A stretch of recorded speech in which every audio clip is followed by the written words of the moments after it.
Hey guys, we're brother duo, the Van Lears, and you're watching When We Speak TV with Jermaine Sain. Had to get you in my life, feel some of that good loving that you got coming my way. It's just a matter of time. It's just a matter of time. When we speak, when we speak.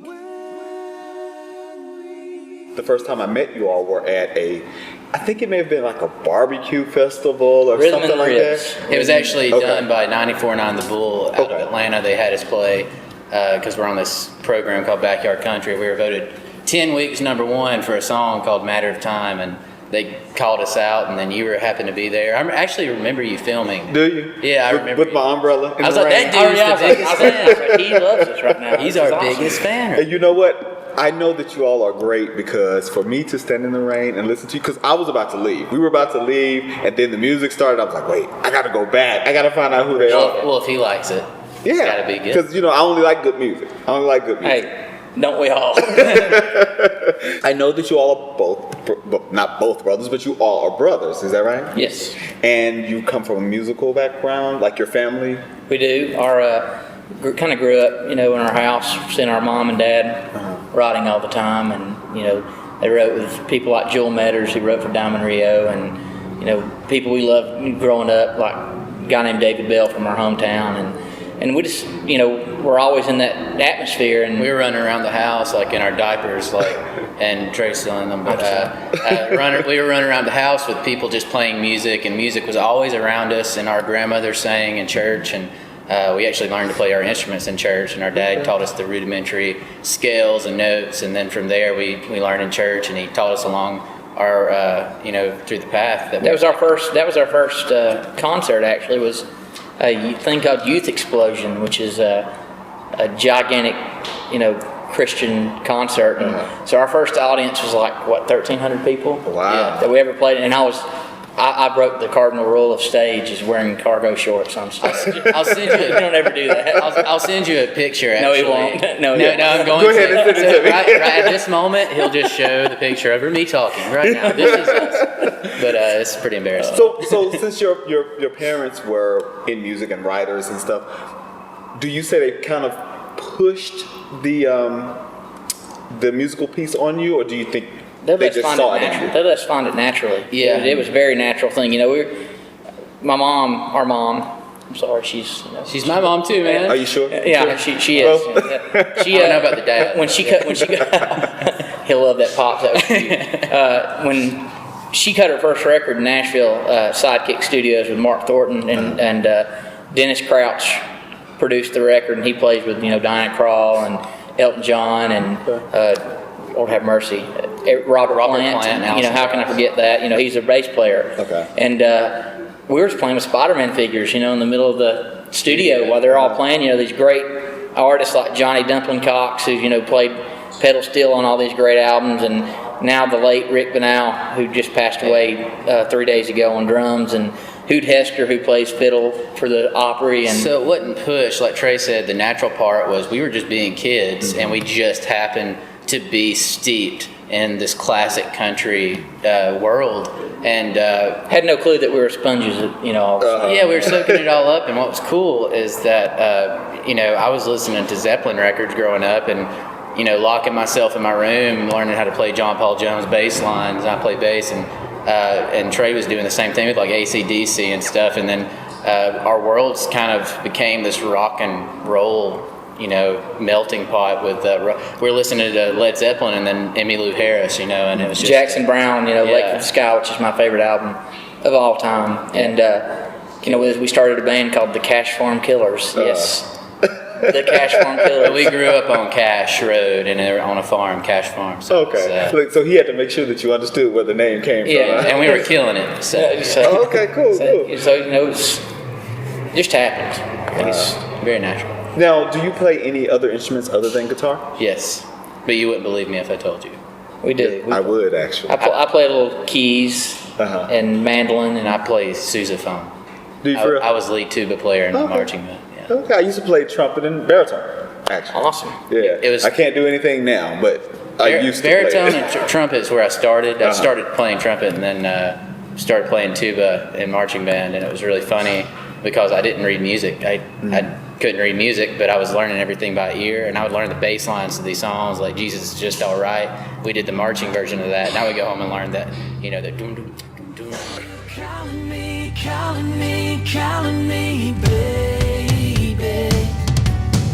If you're over me, like you say you are, why am I your last call? Call tonight.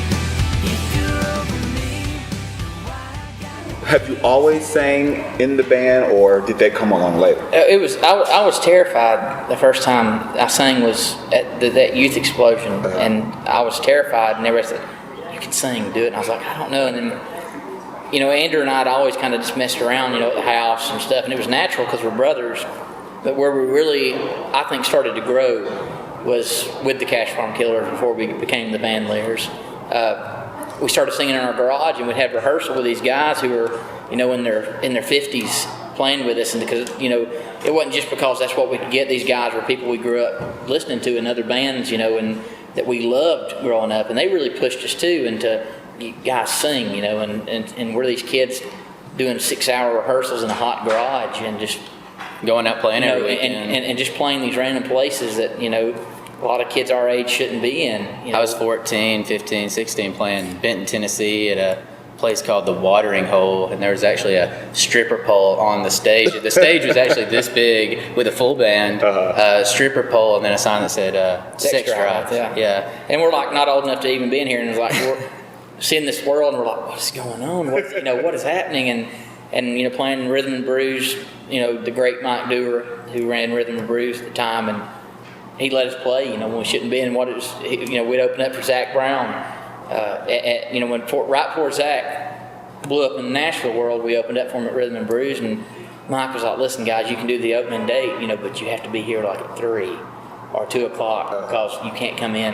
Nobody can see, So I had to stay like in the back with Trey, and we were just like in the backstage, which is this little beer cart room, like where all the extra beer goes, and we're just sitting back there excited to play, and everybody, all the other bands are like out there mingling and hanging out, having drinks, and me and Trey are just like ready to play. But we did what it took, we were that's what we wanted to do, and that's what we've always been driven to do. Since you brought up my cargo shorts, I'm going to bring up the fact that you brought up your cargo. Okay, since you said you're going to send a picture, I have a picture of him that night wearing pink bell bottoms. Yes. Send that to Yeah. Actually, I'm proud of that. With Beatles boots. I'm proud. So you should.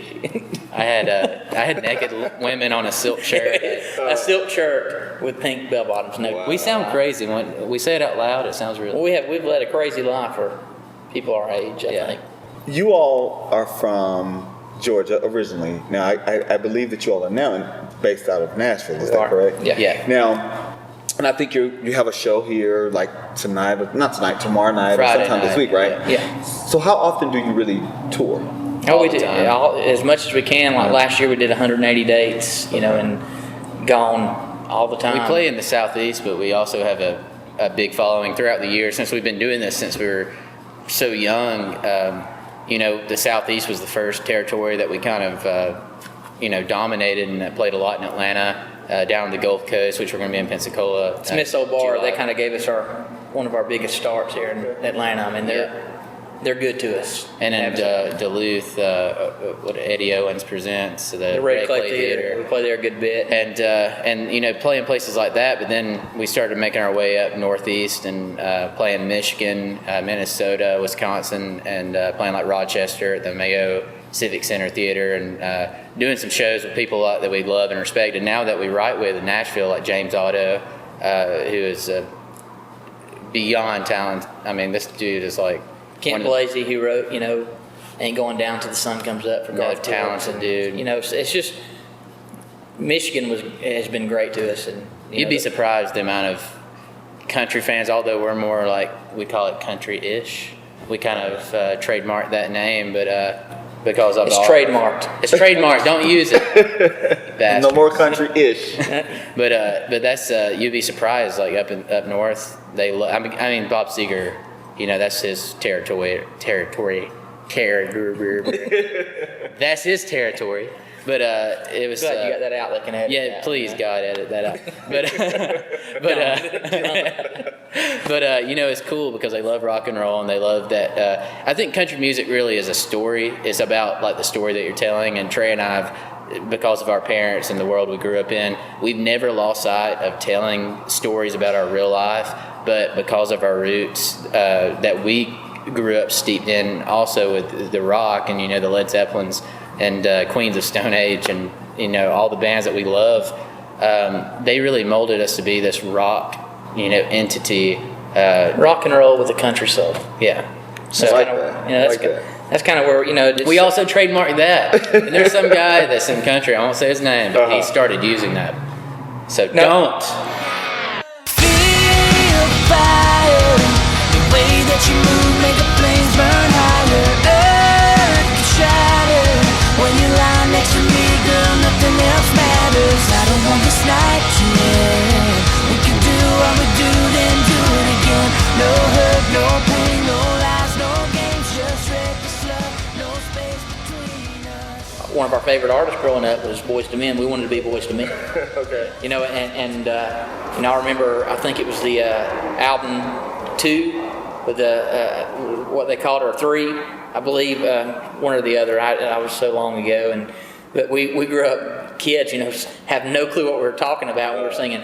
I'll make love to you when you want me to, and I'll hold you tight. We were singing all that, being kids, we're like, our parents were like, they're singing about making love. Like in 3rd grade. Actually, I remember me and Trey were hanging out just like on the playground as kids, and this girl I liked, she was just, this little 3rd grade kid, and she was like, That sounds really weird. It does now. The truth. I was in 3rd grade too, but anyway, she says, if you sing to me, I'll be your girlfriend. And I said, Trey, You started singing I said, real Trey, quick. kick it off. And we We sang sang that song. I have no clue what it meant. And she went out with me for like 2 days. But all her daddy taught is to mix whiskey with water, so the mornings don't come on so strong. La-di-da, la-di-da, hey, la-di-da, la-di-da. What quality does your brother possess that you don't, that's essential to your success? You want to go first? You want me? I'll go first. I'll go first. Andrew is one of the most talented musicians that I've ever encountered in my entire life. I get chills with this guy, the things he thinks up, the things he does in the studio, that I was like, man, I wasn't thinking that, but I was. Andrew has this brilliant way and that's what he brings to this band. He brings an insight artistically that I've just never encountered before. I've never seen a person in my entire life of listening to music sing the way he sings. I've never heard a harmony singer sing the way he sings. I've never heard a bass player play the way he plays. And I've never seen a guy work. I don't know if you'll ever get to see this guy work in the studio because we keep that stuff under wraps, but this guy is insanely good. And when it blows my mind, I love you, man. When it blows my mind, because I'm a jerk sometimes, artistically between each other, we can, brothers with butt heads, and that's what Andrew brings. He brings an artistic essence to this group that there would be no Van Lears whatsoever. Thank you. If it wasn't for this guy, and we do both bring things, but he brings things that melody ideas, harmony ideas. He'll sing a harmony when he's not even singing the lead part. He'll sing a harmony that somehow creates a melody that I would sing.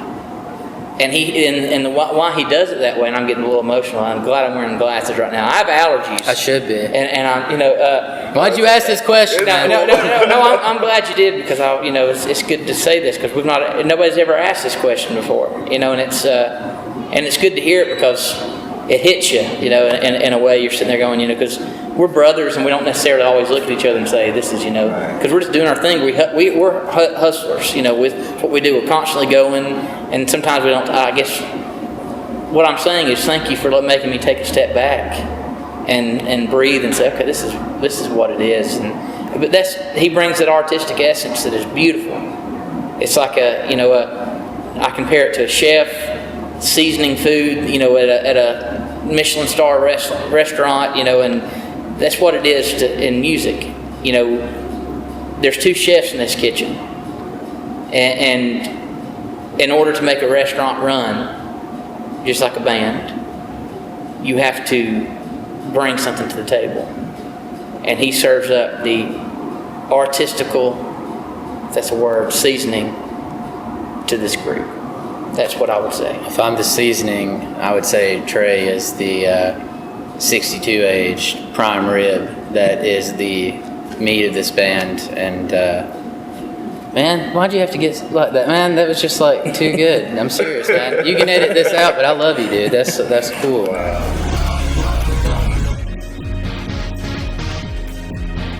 Hi, my speakers.